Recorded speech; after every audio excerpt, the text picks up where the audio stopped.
Welcome to the Flower Prophecies, a podcast exploring all things flower essences and remedies and flower therapy, and how this vibrational plant medicine has the potential to heal and shift our individual and collective health and consciousness. We'll be diving deep into the specifics of individual essences, nature's energetics, emotional healing and growth, as well as hearing client case studies, hosting special guests and professionals, and I'll be sharing my own personal explorations and philosophies channeled straight from the flowers. Through my own unearthing, I have discovered what I believe to be the most profound teaching of the flowers, and I now wish to share with you the practice of alchemizing fear into beauty. Hello friends, welcome back to the Flower Prophecies. It's nice to be back again. So if you didn't tune in to the first episode of this season, I mentioned that the podcast is now bi-weekly. So every second week I will be publishing new episodes for you, giving me time to just make them more epic for you. So it's been a pretty wild week in the cosmos, something that I am so grateful for throughout these big cosmic shifts truly is the support of the flowers. The more that I work with them, the more I realize how they align us to the happenings in the sky, how they align us to all of the transits and the planet's movements, how they subtly nudge us where we need to be able to flow and to be able to integrate these transits with as much ease as possible. And just how they reveal to us so clearly what needs to come to light, whether it is karmic, relational, or whether it is collectively. I'm never not surprised at how much they can sync us with what is going on universally. So if you work with flower essences and I guess would like to deepen your experience, something that you could do is kind of look to aligning them with what is going on cosmically, or even just becoming more curious and noticing more about what is going on, cosmically, and working with them in this way, because, it's just really beautiful. I think flower essences just have so many magical properties, and this is just another one of them. So I'm not going to lie, this has been a pretty big week for me. Something that I was told recently from someone that was working with one of my essences was how the flowers allowed her to observe what was unfolding rather than absorbing it. Observing rather than absorbing. Oh my gosh, a mouthful. And this it just resonated with me so much, because I think this is truly the key to being here and being able to move through life. While we still need to be able to feel and experience everything, I believe that the flowers allow us to observe through all of our senses without taking on and absorbing whatever the experience is. So, something that I am just loving tuning into with the flowers. But on today's episode, I wanted to touch on an element of flower essences that is really just their foundation, such an important part of this medicine. It's really literally an element, and that is water.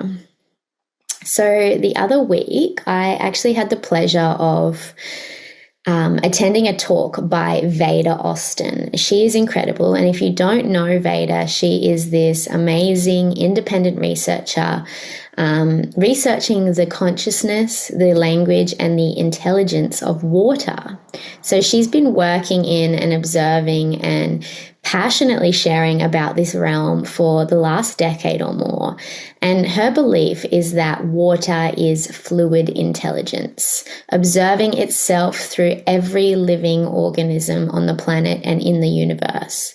And the medium that she is witnessing and researching this through is crystallography, which is the photographing of water in its state of creation, the space between liquid and ice. So another amazing researcher in this field that you may have already heard of as well is Masaru Emoto, whose work revolves around the hidden messages in water, how our different influences could impact the crystalline structures of water.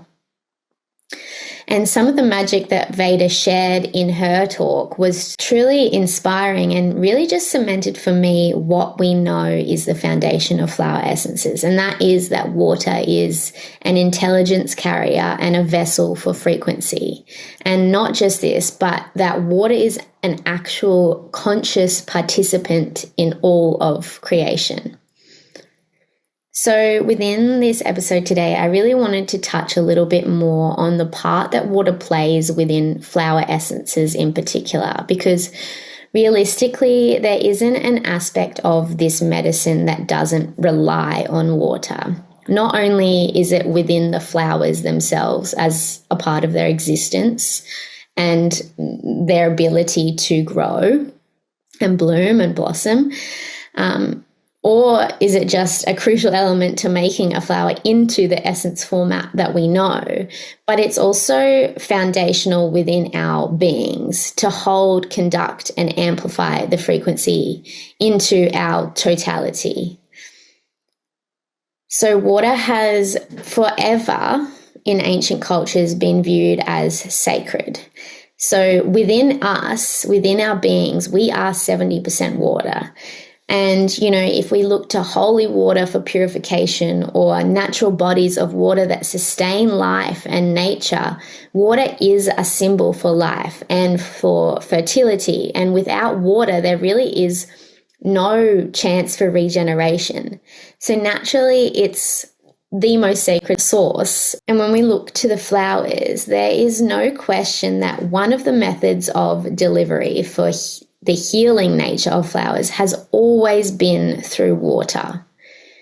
So in many South American, Indian, Asian cultures, flower bathing was a spiritual ritual. So blessing water and feeling and soaking flowers before pouring over one's head. This was believed to clear the spirit of any negative energies, open the aura for ceremony, and promote healing pathways.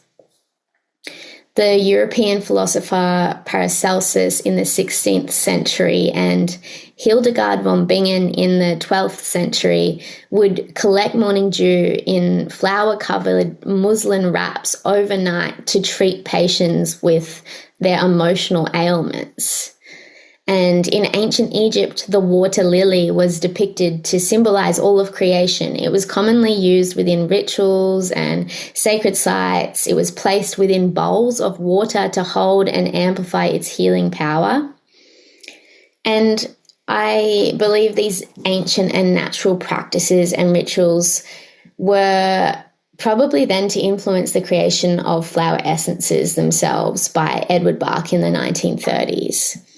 So this is where all elements of the earth were required to create these healing medicines. And I believe this is how the flowers remind us holistically of our whole nature.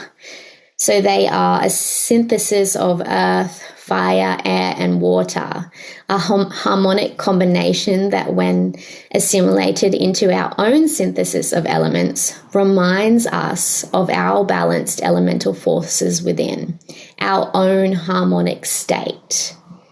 So I want to dive a little bit deeper into what Masaru and Veda have discovered, because their work, I believe, really bridges the spiritual and scientific worlds in such a beautiful way. So Emoto's experiments showed us that water doesn't just respond to physical substances, it responds to emotions, to words, to music, and even to intention. So when he exposed water to loving words or beautiful music, it formed these stunning symmetric crystals when frozen. But when exposed to harsh words or dissonant sounds, the crystals appeared broken or barely formed at all.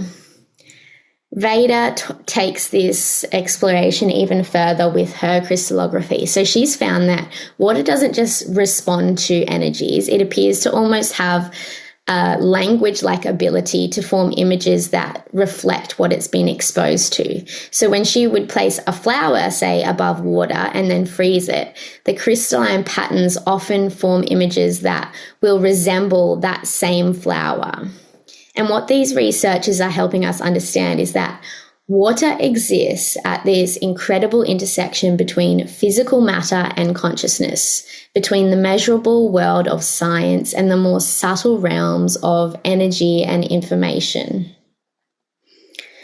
And I think this is exactly why water serves as the perfect medium for flower essences, because it speaks both languages fluently, translating between the physical flower and with our energetic bodies. So water might seem ordinary since we interact with it every day, but it's actually one of the most extraordinary substances in existence. Each water molecule has a dance that it does, oxygen and hydrogen atoms connecting in a way that creates a significant shape. And then this shape gives each molecule the ability to reach out and connect with others around it, forming invisible bridges called hydrogen bonds and creating an intricate network that's constantly shifting and flowing, breaking apart and reconnecting in new patterns. So these connections give water abilities that make life possible. And water has the ability to form itself into countless different patterns and structures like this. So if we imagine water molecules as tiny building blocks that can create millions of different arrangements, each flower with its unique energy inspires water to arrange itself in a pattern that matches that flower's essence, its own frequency. So the water then will hold this pattern, this memory, even after the physical flower is gone. So this prolonged memory of pattern arrangement is something that has been detected through this research by both Veda and Masaru and also a bunch of others. So when you're working with a flower essence, you're not just getting water that touched a flower, you're receiving water that has physically restructured itself to carry the flower's vibrational signature.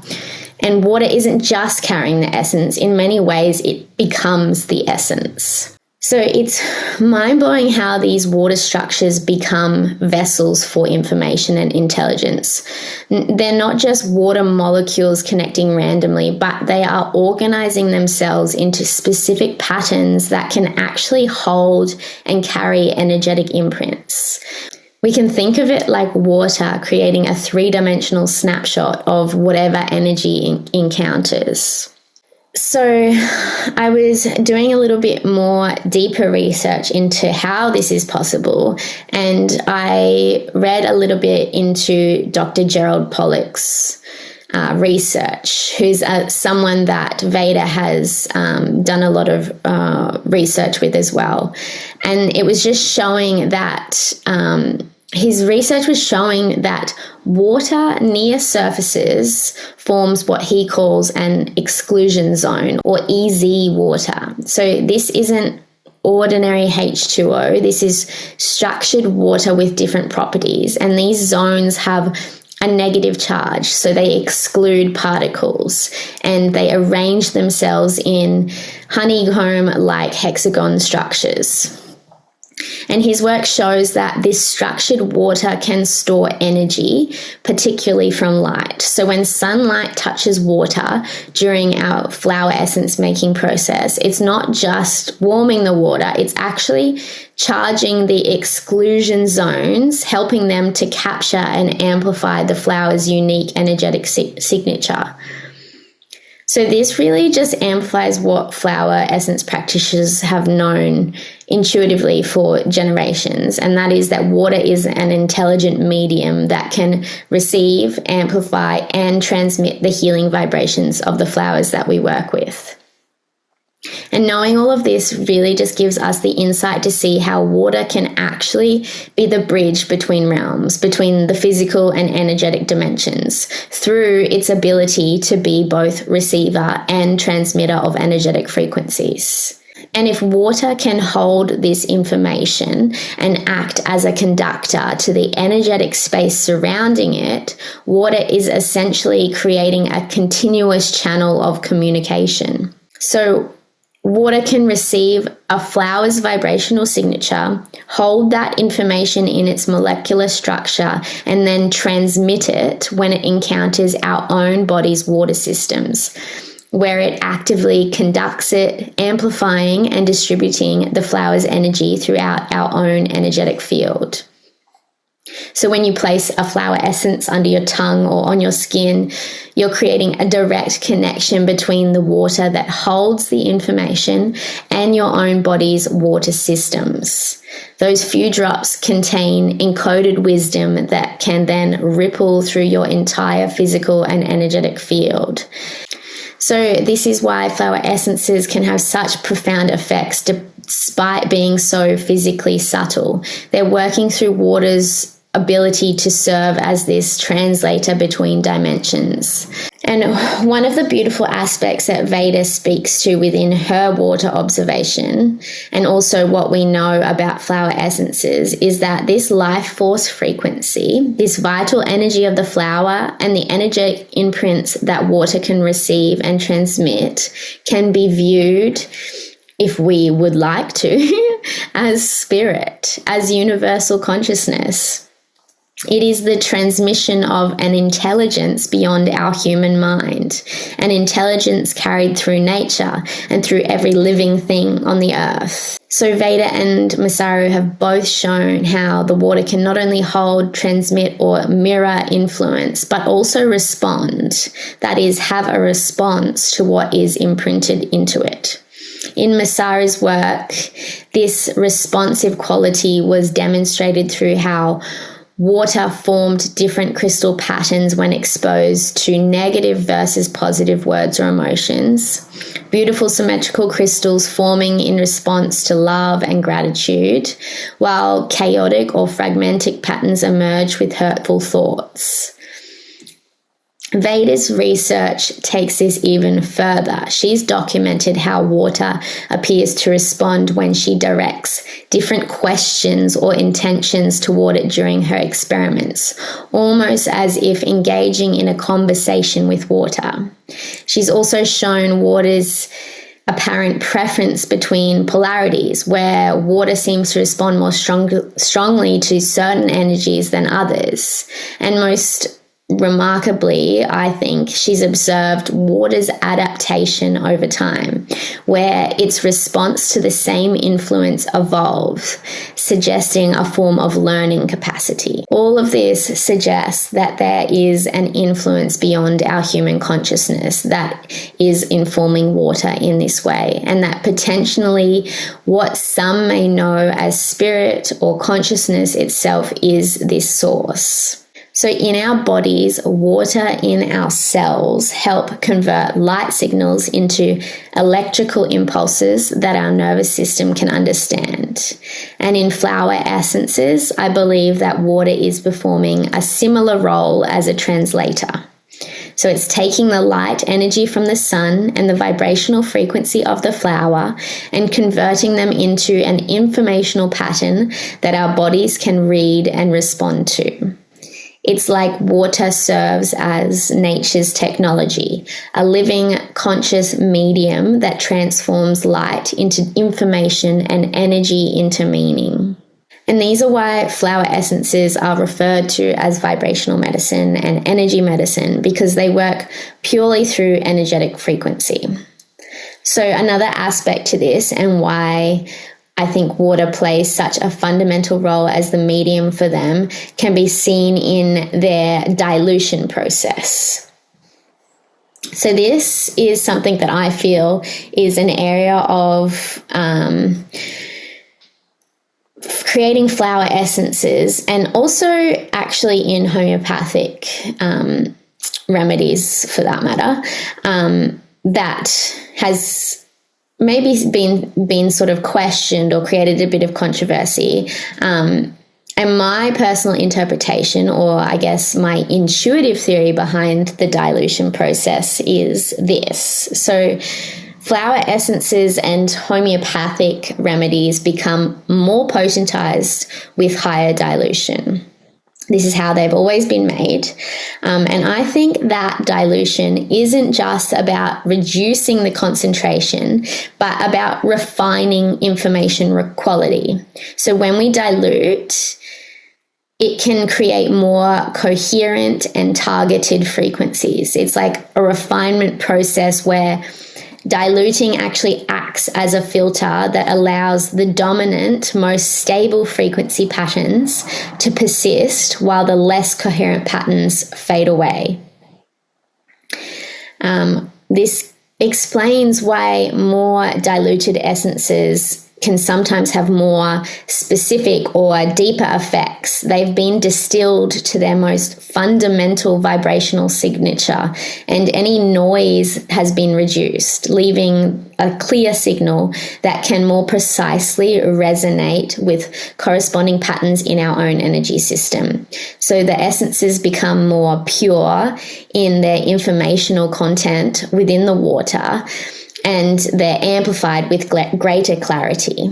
Something else I believe that contributes to the coherence and purity of the frequency in the flower essence is water's capacity as an information carrier, extending to our human intention. So as I mentioned, this research, shows that water can respond to conscious intention. This means your intention may directly influence how water molecules structure themselves around the flower's field. So it creates like a three-way relationship between your own consciousness, the water, and the flower's energy, creating an immediate dilution process of the specific frequencies of the flower that you intend to work with. So not only does the frequency then become assimilated and translated in a way that our physicality can read and respond to, it also then resonates with stored energy through sympathetic resonance, allowing it to release, and triggers a recognition of the natural balance state through something called harmonic induction. So in its subtlety, it is conducted through our waters, our bloodstreams, and our fascia, out through our energetic channels into our subtle bodies. And if water is, as Veda suggests, a carrier for consciousness itself, then it becomes this perfect bridge between physical and non-physical realms. And this explains how flower essences can affect us at increasingly subtle levels, on the emotional, the mental, the etheric, and even the causal, which is ultimately resonating with our soul frequency. So what does this all mean? Apart from, it just being so incredible and just really mind-blowing, it means that understanding water can change the way that we work with essences and the understanding of essences themselves. It gives us more depth and more structure to kind of understand the depths that they can work to. I think being a conscious and informed participant in the process of not only creating but taking flower essences creates a whole new level of working with them. So I really believe that intention fosters attraction, meaning the more intentional we are about using the essences or creating them, the more we attract what we desire. So more healing, more growth, more consciousness, which leads to more freedom, more peace, and more purpose. And when we can understand and trust a medium that we are working with, it allows us to set these clear intentions. So, like I said, it also informs us to the ways that we can deepen our relationship with the flowers and enhance our experience with them, not only with intention, but within practices. Like, we know that our body's waters act as a holder and conductor for these medicines to work, which means we must, keep ourselves hydrated. This is actually essential for our relationship to self, full stop, keeping ourselves hydrated, and our connection to spirit in general. So some more general tips that this brings up are things like cleansing our body's energy and our energetic fields throughout our flower essence experiences, and doing this through water, whether that's in a shower, a bath, or the ocean. If we're making essences, being aware of the water quality, clearing water's memory before creating essences.